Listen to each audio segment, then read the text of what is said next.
Okay, guys, thanks for coming. You can see we have what I think is kind of a fun topic. Screw New Year's, let's just all stay fat. Now, you might think that's a little bit of a parody, but there's some truth that I think we're going to cover tonight. I have 12 points, and I kind of modeled that after the 12 days of Christmas. I was going to kind of combine both holidays, but we could have kept going. I think you guys will be happy that we stopped at 12.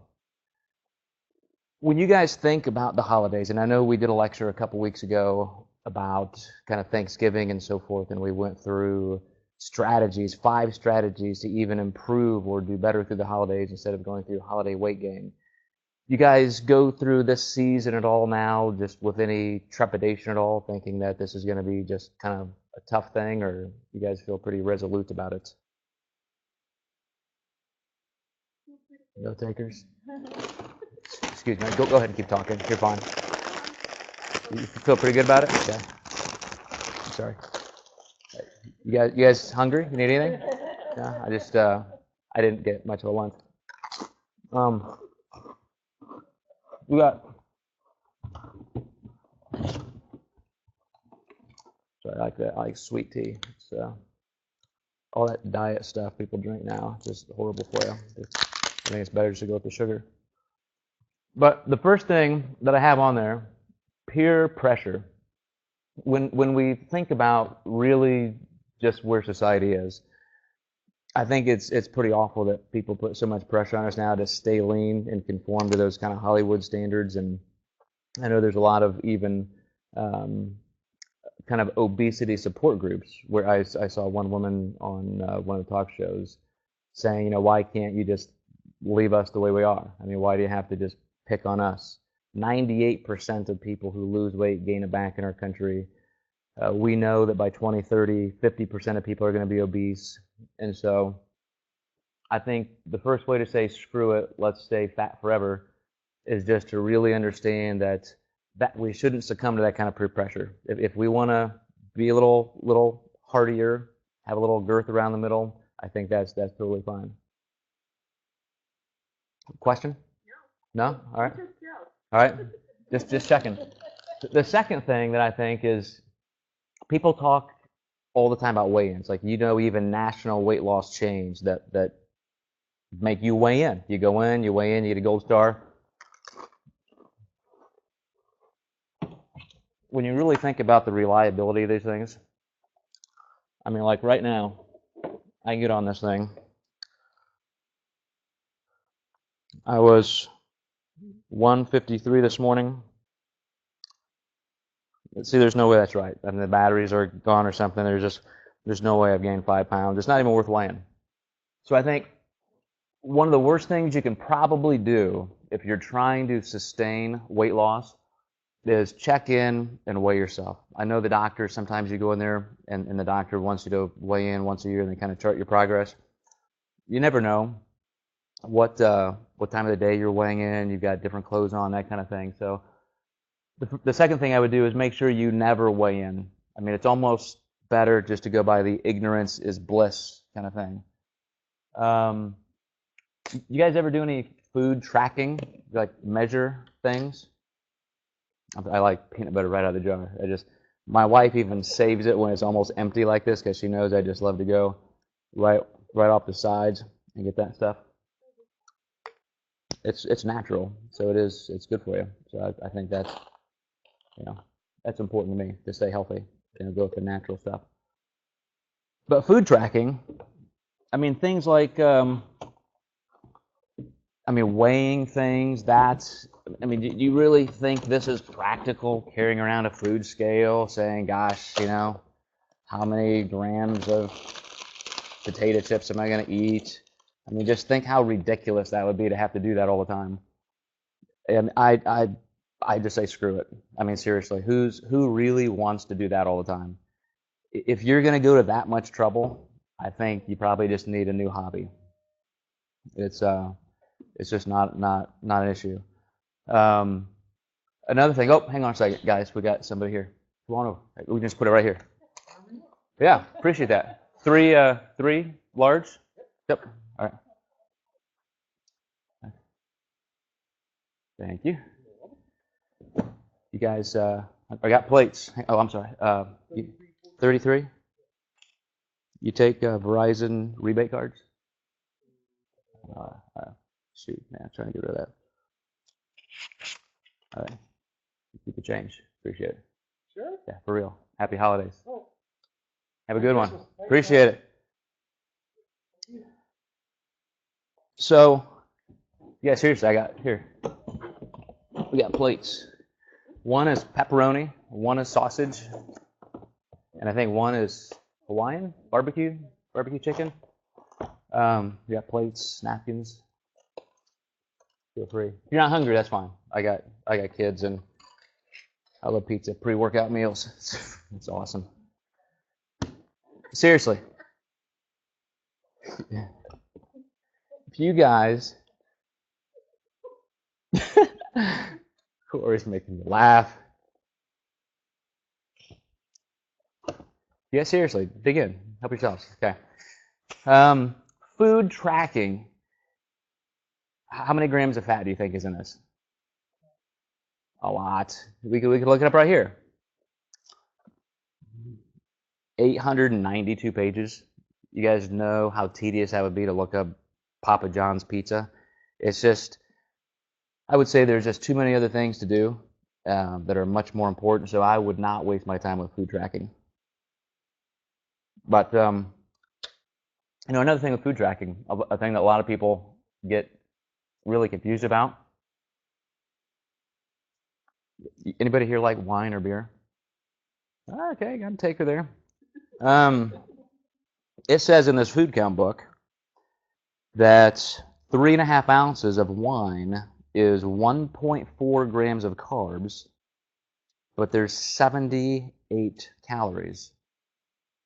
Now, when I was in school, I learned 4 calories per gram of carbohydrate. So what they do in something like this, and when you're looking at wine, beer, things like that, some of the soft alcohol type things, soft, I guess, liquors it would be called, they go through a fermenting process, and the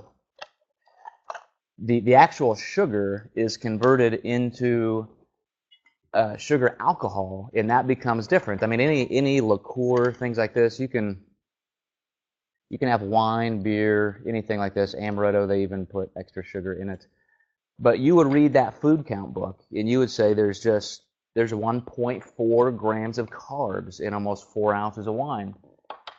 And with all that math, I have people email all the time asking about that. Just liquor, this, etc. Can I drink and still lose weight? And I would say, if they're telling me that it's only 1.4 grams of carbs, who might argue? So I would say just feel free. It's a great way to enjoy the holidays, and you get,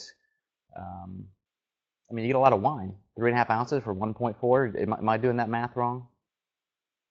You guys hear that? Or you could be a thinker, because that wine, that stuff, has a lot of extra sugar, things like that. If you go with a higher proof, this is the kind of thing that if you're really, really a thinker, you got to kind of fool the system sometimes, challenge the man. You can do just a higher proof, and you'll be far better off. You won't have to go through all the sugar and even have to worry about that. So this is the whole problem with food tracking. I know there have been major studies that say the most common success formula, no matter what diet you do, the common denominator for success is food tracking. A lot of different types of diets, but you can see how tedious it is, right? There's just who would want to do that? It's just so impractical. The fourth thing is exercise. You guys don't have time for exercise, really? Seriously? Every time I consider exercise, I'm thinking, okay, I got to do it before work or after work or something like that. And there are just bigger priorities, right? Every time I think of doing something like that, I think it's just a waste of time. And whenever I get that urge, I carry around a small picture of my family right here just to remind me. that things like this are more important. I mean, I don't have time to exercise. My kids would much rather have me home and so forth, and it's just too much time, to be honest. You guys know how busy I am. I mean, we're starting our magazines, doing stuff all the time. You guys know I'm working on my 14th PhD, and I mean, who's got time? Who's got time to exercise? And I am one semester away from getting my master's in literary journalism, so I have to spend a lot of time reading classics. I mean, it's this. I do not have time to exercise when I have to study for school. So I would just say screw it. I mean, seriously, it's just going to be too much time. Meal planning. Do you guys do that? Like, think ahead. This is what I have for breakfast. And really, man, that is just, I don't know. That's just a lot of time. I would rather just get things like, pack food. So I don't have to meal plan. I just keep things around the office. I've got my 2 biggest desk drawers in there are full of food. We have a fridge here, all that. I just don't have to worry about that. I think if you just get the right foods, like everybody knows, you need protein, right? I mean, studies do show that when you eat processed meat, you have an 800% increased risk of pancreatic cancer. But seriously, who can beat meat in a stick? At least it's protein. We all need protein. I don't understand the whole meal planning concept. It just takes way too much time. A really good point about hunger, number 6. A lot of people think you should only eat when you're hungry. That's so wrong. You want to eat all the time so you never get hungry. The problem the problem is when you wait till you're too hungry, then you've missed it because you'll overeat. So I've been around a lot of people, and I know that if you just eat all the time and you never get hungry, you'll be far better off. Which brings up point number 7. If you guys like when you consume food, let's say somebody already said that you guys plan out your meals, which is good for some people who have time to do that. I certainly don't. But when you're eating that meal and there are people around you and so forth, I mean, are you conscious of how fast you're eating, how slow? I mean, do you kind of pick a stopping point? Let's say it's kind of unlimited. I mean, they're bringing out chips and bread to the table, that kind of thing at a restaurant. When do you guys know you've had enough? That's an easier question to ask.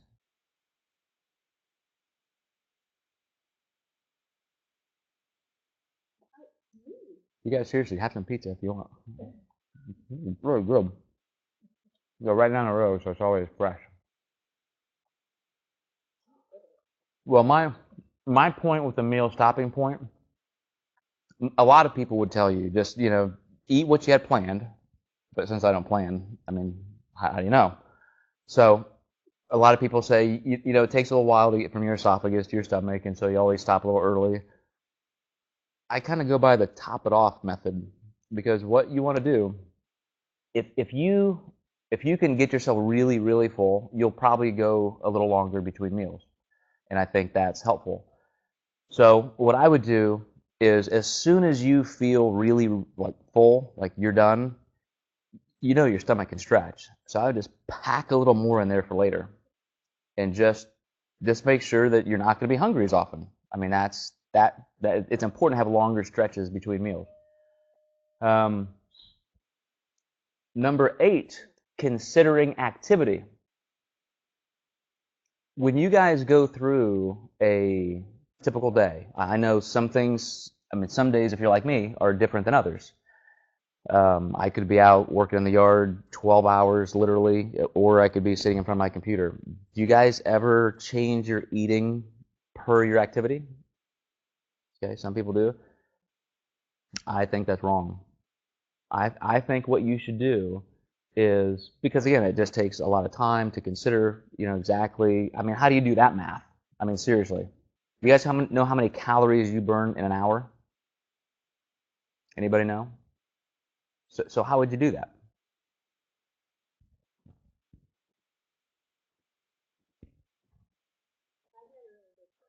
then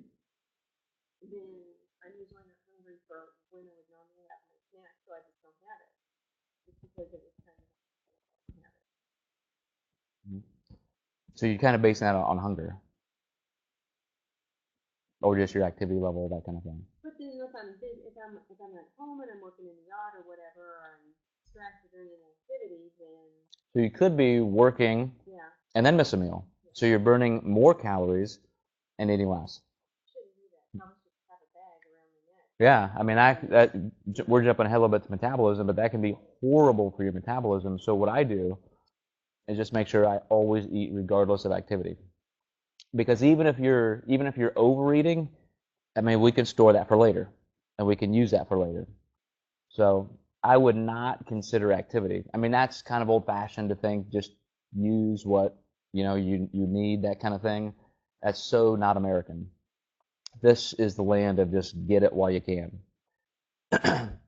So I would certainly not do that. I would just, those days that you happen to burn some extra calories, that's why you've been eating extra and storing some. So I mean, that's viable. Number 9 is having a strategy for stress eating or emotional eating or when you're sad. You guys experience things like that? I mean, we have Corey here, clinical psychologist. He does a lot of classes and so forth. Do you guys notice upswings or changes in actual hunger when you're stressed, that kind of thing? Stressed, depressed, anything? Well, Corey certainly works with a lot of clients who have challenges with stress eating and so forth, emotional eating. And so I know she often helps them develop a strategy for that. I think the strategy should just be more food because that's just listening to your body. I mean, it's very important. You hear some people say, I felt like eating tortilla chips, so my body must have needed salt. That's an essential mineral, so I had to eat those tortilla chips. I think that's brilliant. I mean, our bodies are very intuitive like that. So if you're sad and you feel like eating a pint of, oh, I actually have some of that here. If you're sad and you really feel like you need some ice cream or something, I mean, that is just the body's natural way. You guys ever been to Jenny's? Jenny's in Ohio, Columbus, Ohio. None of this fat-free yogurt stuff. This is like full buttercream, like just nasty goodness. It's so good. They didn't even ship it. I mean, this was shipped to me from Columbus, Ohio. When you want the real stuff, highest fat, don't settle for those stupid little yogurt shops around town. Go for the good stuff. So anxiety, stress, things like that, listen to your body. I mean, you really think you're smarter than your body? There's no way. That's wrong. I've been meaning to talk to Corey about that. He often teaches people the wrong thing to do there. Metabolism. I don't know if you guys are aware. There's this huge controversy going around the internet about metabolic damage. And what people claim is that because they've had such horrible coaching, such horrible nutrition consulting, that their metabolisms are damaged, just destroyed. And we all know that eating stimulates the metabolism, right? You guys have probably read that. I mean, certainly it's the first chapter of most books I write. And you'll see, like right now, I mean, seriously, with all this food, I mean, you see me sweating? That's the metabolism, just crank it up. So if you want a strong metabolism, you just have to eat non-stop. I mean, you have to be a machine. Sometimes eating is like a job. You just got to get it done. Corey laughing in the background. Ruining this for me.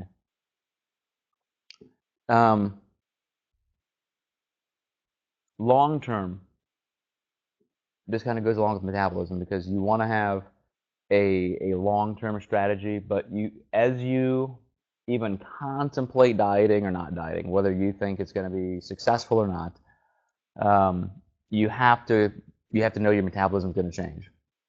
If you diet too aggressively, for too long, it's going to damage your metabolism. It's going to suppress it. And so again, there's just more evidence that you need to eat as much as possible. The long-term approach. You guys probably have been working with the Diet Doc clinicians and staff and so forth, maybe even looking at the tagline permanent weight loss program because you really think that that's a reality, right? Like it's possible. 98% of people in our country gain weight within 2 years. It's just a farce. So why really even try?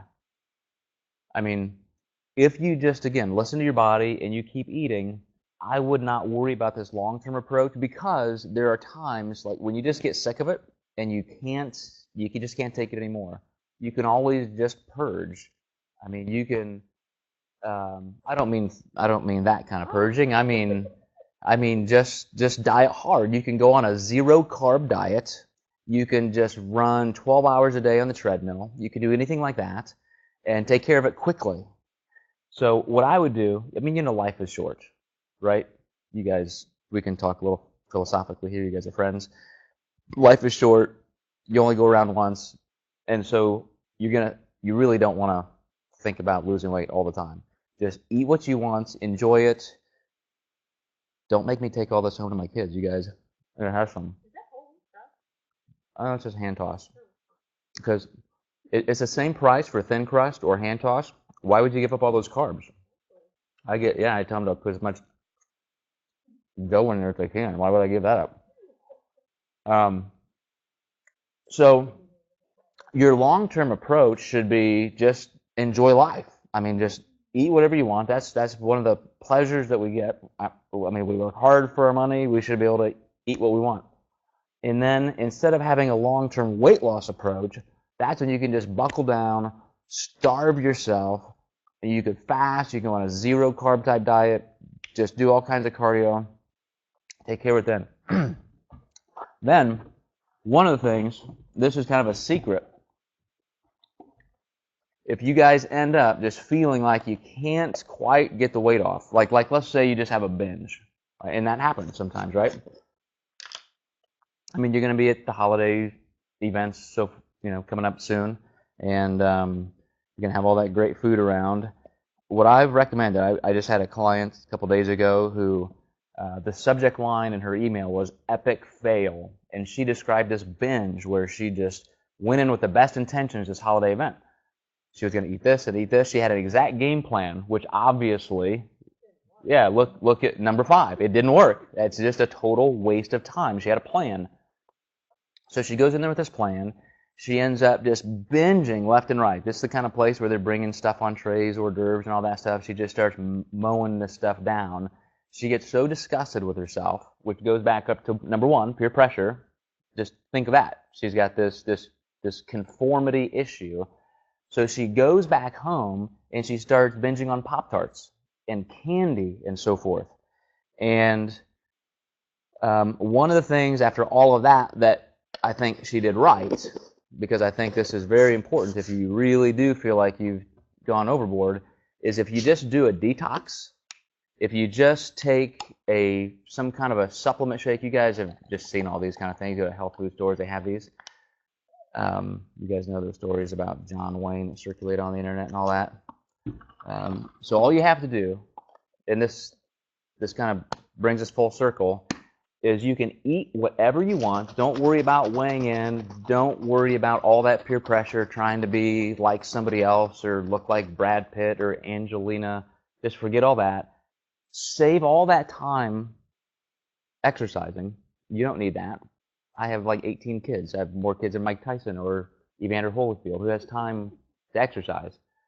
Meal planning, that kind of thing, all that stuff. It's just all you have to do is either get to the end and do that short-term starvation diet or a simple detox. These are guaranteed. You can do these things, and the weight won't even stick. I've read the labels on this. It binds to the fat. Anything I eat with this, it won't even absorb. It'll go right through my body. And so it's just, I don't know why people do this. It's a total fail-safe. So that's my 12 points to say screw New Year's. I mean, who really, this whole thing, like I may even just close our company. I mean, I think it's just such a joke. why even talk about this stuff? There's so much more interesting things. Do you guys have any questions on my presentation? You sure? Oh, another thing I left out is, as long as you eat healthy stuff like this, I mean, especially with point number 6, where you don't even want to ever feel hunger, it's not like you have to eat ice cream all the time. I mean, sometimes I'll eat 12 or 16 granola bars just sitting on my computer because I need the energy. I mean, your brain uses 20% of your energy. So, I mean, it's granola. There's nothing wrong with that. It's just totally perfectly healthy. It's good stuff. Seriously, got any questions?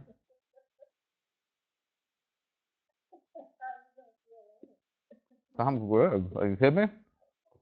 That's how I eat every day. All right. Well, if you guys don't have any questions, then I just want to wish you a great holiday season. We got some food we can start on here. But thank you for your great attention